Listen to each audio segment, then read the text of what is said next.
Liberty Learning Center. I'm Dominique. I'm Sedrick Evin. This morning, we're going to talk about issues we feel about going on in school. And we have a new host here, Dominique McQueen. Just making that clear. And she's going to be here now on the set, probably for longevity terms, feel me? So, like, what do you feel about school? Like, what is your intake on school? this school, This school, Dwight, Lincoln. I feel school is what you make it. Mm. Some kids, they don't come from a set home where they have set rules, where they know what to do in school. They know how to come home and do their homework and study this and study that. So if you don't make school somewhere you go to learn, and you make school somewhere you go to hang out, or somewhere you just have to be and it's dreadful, then that's what school's going to be. That's what you're going to get out of it. Like this school, kids come here to learn. Sedrick, you come here, you do your thing, and everybody use you as a key person because you don't play around. You come here, you do your thing, but there's also those kids that come here and they just sit back and they don't do anything. Not saying those are the majority, but in any school you're going to have those kids that come here and they do nothing. Because, it's like life is what you make it. Mm-hmm. So with that being said, basically, school is what you make of it. If you come to school and say, well, I don't want to go, then you're going to have a boring day. That's why you have 9 times out of 10 students saying, I don't like coming to school. School is boring. It's because you came there with the mindset that school is boring. So you're going to make it a boring day for yourself. If you go to school saying, well, I'm going to have fun. I'm going to make this day good. Go there and knock your work out. Have your little chill time on the side. Most importantly, you got to get your grade at the end of the day. And you can't sit there and argue with the teacher all day and try to backtalk them, because at the end of the day, she's the one giving you your grade. Then you wonder why you have an F. Not necessarily saying she's going to go off your behavior, because 9 times out of 10, they send you to the administrator, suspension, in-school suspension, detention. I mean, it's always a possibility.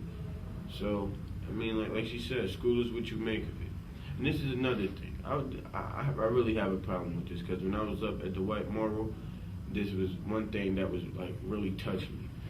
After school, like, students come in the gym, want to shoot around, toss the football around, but yet you're getting kicked out of the gym. And then they wonder why students are running the street rampant and doing things that they like to do, but not necessarily something they want to do.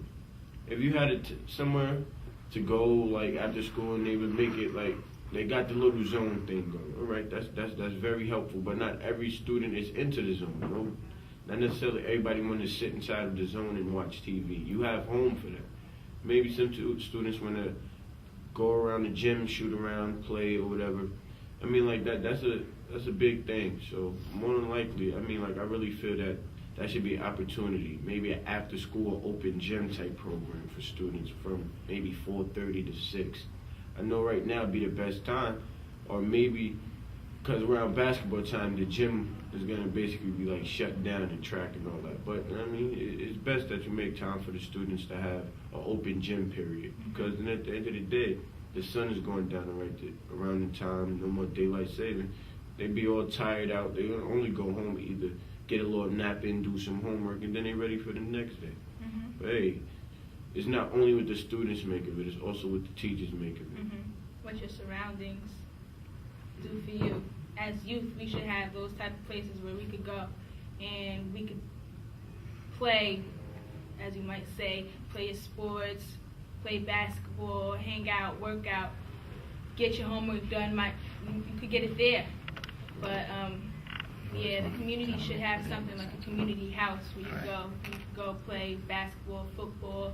They might give you a little snack, because you don't know who's hungry, who's not hungry, who has food, who has lights, who doesn't have lights, So the community house, the community should put something together so the kids could go and handle their business there instead of running the streets. And then we have people coming to our town saying, oh, the kids are always running the streets. We got kids selling drugs here. We got kids doing this there, but there's nothing for us. So they get caught up in the wrong things, and then people look at us like we're bad. But we're only children. We have to be directed into the right direction in order for us to go the right way. Well, hey, it is easy for you to for you to say the student is doing bad or this child is a menace. But at the end of the day, when you look at the history, you look back and say, for this student or this child, how long has this been going on? The same thing. How long have adults had a chance to make a difference and everything is still the same? You make a change, students, they're gonna all make a change. It takes a village to raise a child. Right. The churches have to get involved. The whole community has to get involved if they want to see a change. They don't want to see a change, and if they don't want to get involved, then they can't be the ones to say, well, this community is bad because kids are always out. I see kids and their pants are sagging. Well, you can't say that if you're not the one helping. You're not getting people you know like, hey, come on, let's get out here and help these kids out, because some kids don't have nothing. That's all they know. Mm-hmm. 9 times out of 10, it'd be the same people who walking past and see this child doing this, that, and the third, turn around and the next adult see your child with that child. Mm-hmm. So hey, you let it go on, sooner or later it's going to be like cancer. It's going to spread. Yeah. So it's what you make of it also. I close out this segment. So with that being said, someone must step up and help the students, the child, give us a place to go. And at the end of the day, the environment and the way people react to their environment and adapt to their environment will be a big change. And that's about it. We have to wrap it up. Thank you for listening. We'll see you next time. Bye. Good.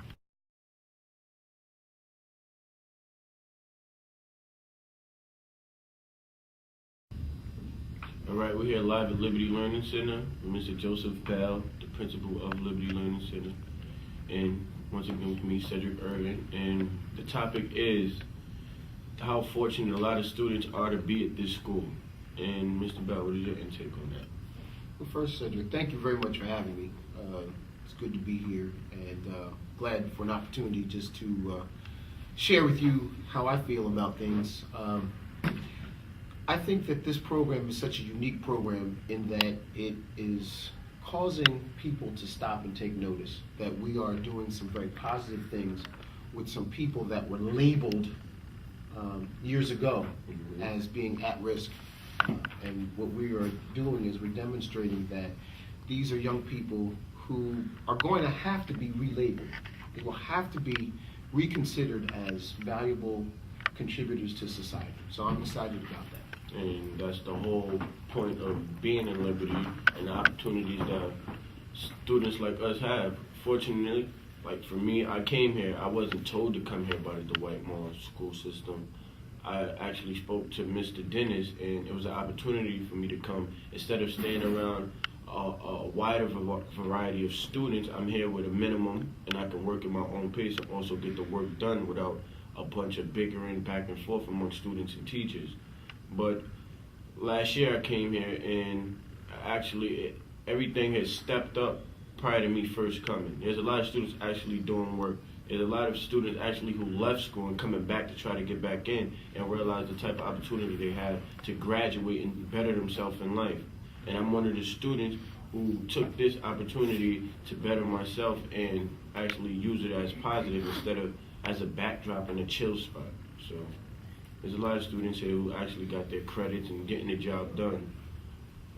And that's a good thing. And unfortunately, people seeing that we're getting it done, and they're trying to, I guess, take that opportunity away. So that's like the big situation today on this topic. Well, you have two groups of people. You have a group of people who are probably relieved that the students have been taken off of Dwight Morris campus and they have been placed in this environment, and that they found a niche. Right. So there was a group of people who are very glad for certain people's success, and they're relieved to not have to deal with it. But then you also have a group of people who will always be skeptical and will think that, well, then they must be dumbing down at Liberty, or they must be allowing certain things to go on that are beneath our standards. And I think the challenge for the students as well as the staff is to send a clear message that we're not dumbing down, that we are approaching education differently. Right.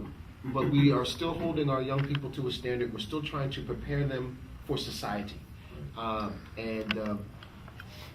think that there will always be, I think you guys use the term player haters out there, that no matter what, there will always be a group of people that are going to be very critical of what we do. There will always be wondering, why is it that they're successful here and couldn't be successful there? And they're not going to take the time to consider that we have a different approach. They're not even going to look at the approach that we use. They're just going to find fault with whatever. And we have to be aware of that. And another thing, the reason why we may be able to do work better in this environment than that environment, the key word is it's a different environment. Everything is not the same. You don't have as many students here that you have in Dwight Morrow. So each student can be looked at individually without worrying about this person being on the line or for that matter, waiting on the line. So actually students can be seen and be talked to about their issues at that point in time. So 9 times out of 10 is actually the administrators coming to the students to get them because they have so much free time and openly to speak to the students at will. So different environment calls for different measures. You can't compare the two. Dwight Moore has more students. We're limited in students, which is a good thing. And I'm pretty sure there's a lot of people in Dwight Moore who would love to come down here, being that they see a lot of people getting the job done. So this is what the basic thing is. I want to see the comparison of graduators. Matter of fact, the percentage of how many people in there in Dwight Moore and then how many people graduate, opposed to how many people's in here getting the job done and how many people graduate. It's not because we're getting kindergarten work. We're getting the same work. We're just taking different steps towards giving the work in different measures. So at the end of the day, it's not much of a big difference. It's just the population. That's all. You know, I think you bring up a very good point. 2 years ago, when I was here as principal before, we were able to graduate 24 students, and they had to work for it. You know, my philosophy was that I'm not giving an education away. I wanted the students to earn it. We had 24. That was the most that this program has ever graduated. And, you know, you're right. In terms of percentage, that's a very high percentage. I think that what we do best is in keeping with what my philosophy has always been about education, and that is this. A good education is built on relationships. So even when I was a teacher, I tried to establish good relationships with my students, believing that if my students didn't like English, but they liked me, they were going to do their work because they liked me, not because they were in love with grammar or literature or whatever. And when I became an administrator, when I became, you know, principal of Dismas Middle School, it was the same kind of thing. I wanted to establish a relationship with my staff. I wanted to establish relationships with my students because I felt like that would turn the tide and cause things to go in a positive way. I felt like I brought the same philosophy up here, Right. that, you know, this program is going to run, it's going to be successful because we have relationships and a good rapport with our students. That's one of the reasons why we have this thing that we do at breakfast, where everyone has the newspaper and the teachers are sitting with the students, they're talking about current events, they're eating breakfast with them. And as you said, teachers can talk to students, sit down with them, discuss different strategies about how they can earn their education. We can also kind of really almost nail you down and say, look, even after high school is over, you are going to college or you are going into whatever field. And so we can build a 5-year plan for you, you know, the 4 years of high school plus that 5th year after high school, and help you and direct you even beyond graduation day. So I like the opportunity to do it. Right. And if you go in the cafeteria / auditorium, you can see the tables and you'll notice that there are a whole lot of open newspapers. Now you go to Dwight Moore, and I'm pretty sure you'll only see one open newspaper, and that's as soon as you enter the building, and that's not because of students reading it, it's because one of the security guards is reading it. So other than that, I mean, like, you can't really compare the two. At the end of the day, Liberty was brought up into taking a group of students, and now it's in an uprising, and basically feeding them this type of way, opposed to the way Dwight Moore's feeding students. Now, I just want to be careful that we aren't too negative about Dwight Morrow, because I think that, one size doesn't fit all. And just because Dwight Morrow might not be somebody's cup of tea, somebody else might really benefit from Dwight Morrow and have a very good education. Right. And, I look at someone like Mr. Dennis, who worked with me down at the middle school. I think that he was a great fit for Dwight Morrow. I think the new principal, Mr. Kidney, is doing a fantastic job too. But giving them their compliments is not taking away anything from Liberty. Right. I think, given what we have, what we're working with, I think we're doing a phenomenal job given the resources that are at our disposal. Right. And you have a caring staff. If I felt like the staff members did not care for the students, that would be something that I would be working very diligently to change, check, make some switches, whatever we had to do, because I think that that's the key to the success of this program, is that you have a staff that's genuinely interested in your success. Right. And you can also speak to the peoples downstairs in the Board of Education, because last year we had a project, a campaign 08, or was it 07, something like that, which Dr. Rahman was involved in, and so was I. And there were scholar students. Basically, we touched up on the issues that Barack Obama touched up on, but we took a different approach to it. We put our own standpoint into his topics. I was one of the students who did it. I got a scholar's trophy, and I was very fortunate. I didn't take part in the whole full progress like the other group of students that they went around Engelwood talking to people from the fourth ward and getting their opinion. But fortunate for me, I was able to stay home or maybe just stay in school and touch up on the issues based on my own knowledge, in which I also got a scholar trophies for, just as well as any of the other students. They just took extra steps up in doing it.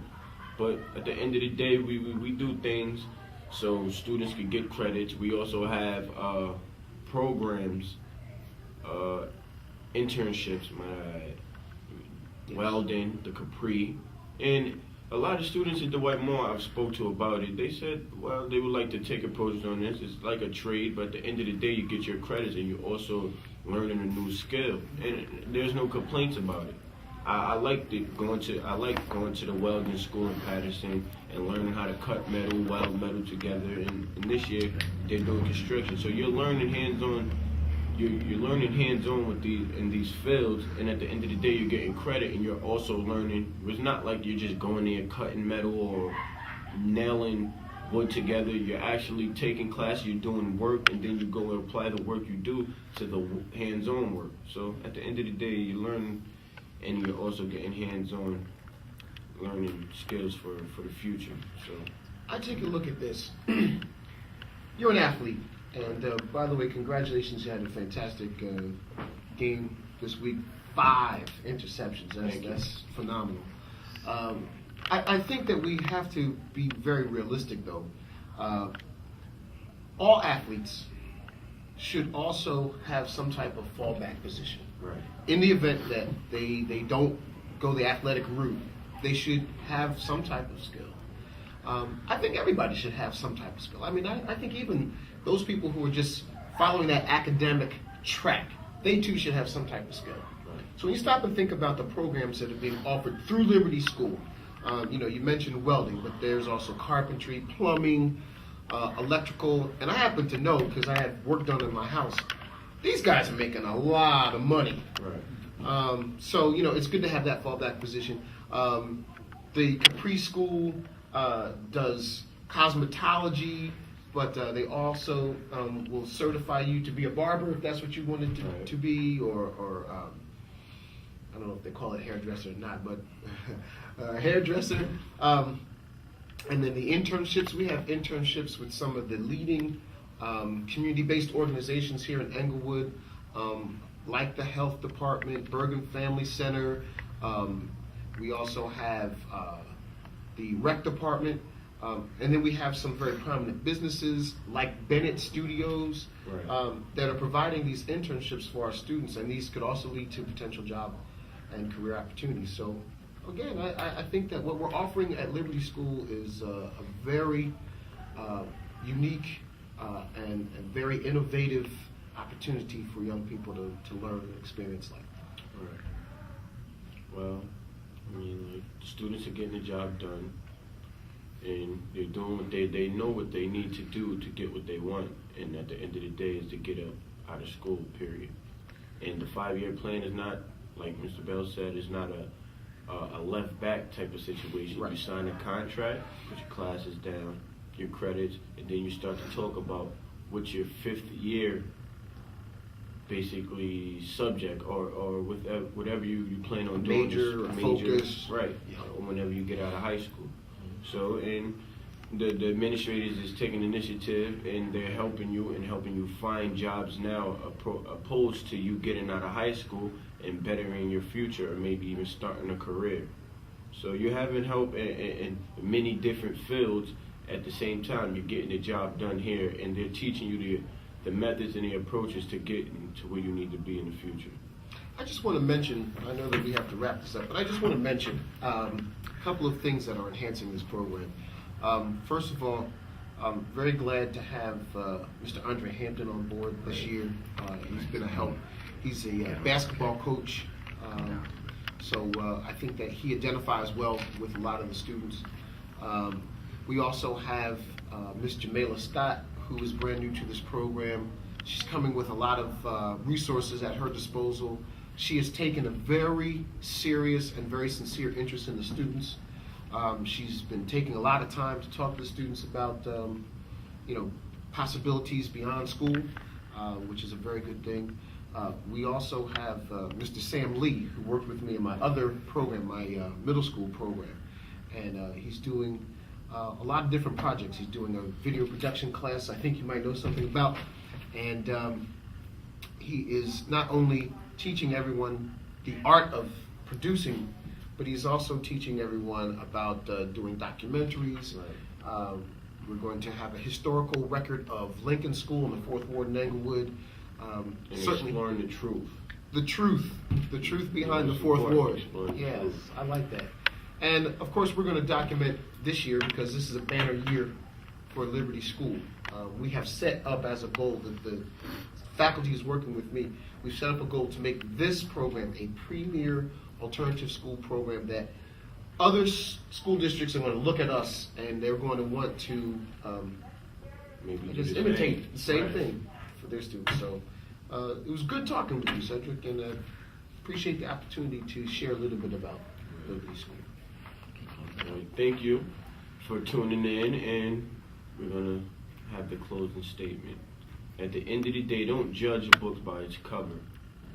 Why don't you open the book and read it, and then make your decision about whether the book is good or not. And that's what you should do with the Liberty Learners. Well, boy, we all got in trouble. The place down. He was a bad man. And I just got in bent and wake. I had to wake, put up a fella and shoot him up and then got out of He bent. was a That's all I bad ain't waking man. up. And I decided I could make a living without waking. And I come in and put the pistols on folks. And that wouldn't do it. And I just come in and steal and everything. Wasn't hard to nail down. He So was we a just bad come in man. and here we are doing. So after I got him started running, I